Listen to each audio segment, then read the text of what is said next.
Floss Tube, I'm Michelle. This is my romantic tangle, and when it comes to counter cross stitch, I have some very strongly held opinions that might not be too popular. I'm not going to talk about gridding or messy backs or cheap floss because if you watch my channel, you know how I feel about those things. I have some other unpopular cross stitch opinions I'd like to share with you today. And the first one is about framing. I don't think that it is necessarily important that you frame or otherwise fully finish everything that you make. I am perfectly 100% fine with finishing a project, and by finishing I mean getting all the stitching done and pulling the grid lines if you have those and putting it in and under the bed box, because there are projects I stitch just for the joy of stitching them. Crocuses in a windowsill is probably one of my best examples of that. This is a decent sized project. I think it's pretty. I love stitching it. I like looking at it now and then when I sort through my finishes, but I have no real desire to have this hanging on my wall. I definitely have no desire to spend the money it would cost to frame it. And I am happy just letting it be there, because for me, the part that I wanted was the stitching, and I stitched it. If you're doing a biscornu or a little three-dimensional house or something that really isn't done until it's done, that might be different. Christmas ornaments I've got mixed feelings about. I usually try to, or at least intend to finish those, but flat pictures, I am totally happy finishing them, folding them up, and letting them sit. I've got some that maybe someday I will find the perfect frame and then I will frame them.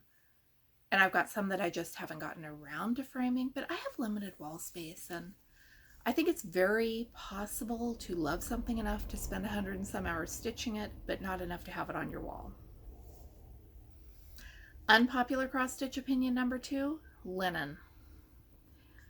I don't think that linen is superior to Aida. I don't like stitching on it more than I like stitching with Aida.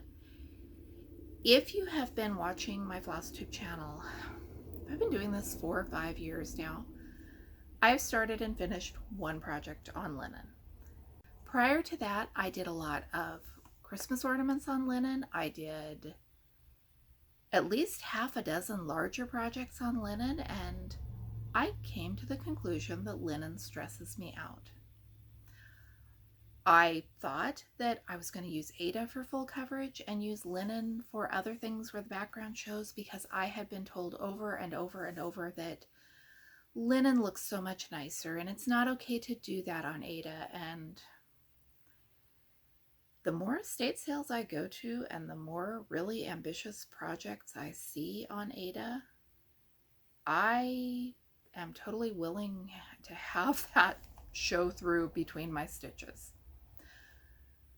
I wish I had come to that conclusion before I amassed some of the linen I have in my stash. I will probably try to work my way through what I have because I have it. But I'm not going to be in a hurry to buy more of it. And if I had known that hand-dyed Aida was a thing back when I got started, I would have done that instead. If you love linen, that's awesome. If you think it is easier, my brain and my eyes don't work the same way as yours do. Stitch with what you want. Do not let anyone bully you into thinking you have to stitch with Aida. And I think 11 count Aida for full coverage projects is awesome. Unpopular cross stitch opinion number 3. Just because the designer of a pattern did not do it the way that you think that he or she should have does not mean they did it wrong. Whether that is a color choice, or because they use a style of backstitching you don't like, or use backstitching when you don't like backstitching, or no backstitching when you wanted backstitching, they designed the project. They got to make the choices. You can totally tweak it however you want to when it comes time to stitch your own piece, but you don't get to say that they did it wrong. I'm not talking about instances where somebody used the wrong symbols for the color that they clearly didn't intend for it to be, or if the measurements are wrong, or something where it is factually not what it says it is. I'm talking about opinions and stylistic choices. People get to have their own opinions, and when that means they're designing a thing, they get to pick how to design it. You can do it your own way or buy from a different designer. Let me know what you think. Do you share any of these opinions?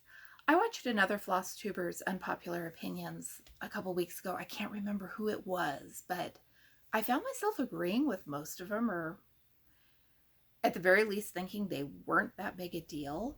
So it got me thinking, what did I feel strongly about that I haven't talked about here before? And I thought it'd be fun to share with you.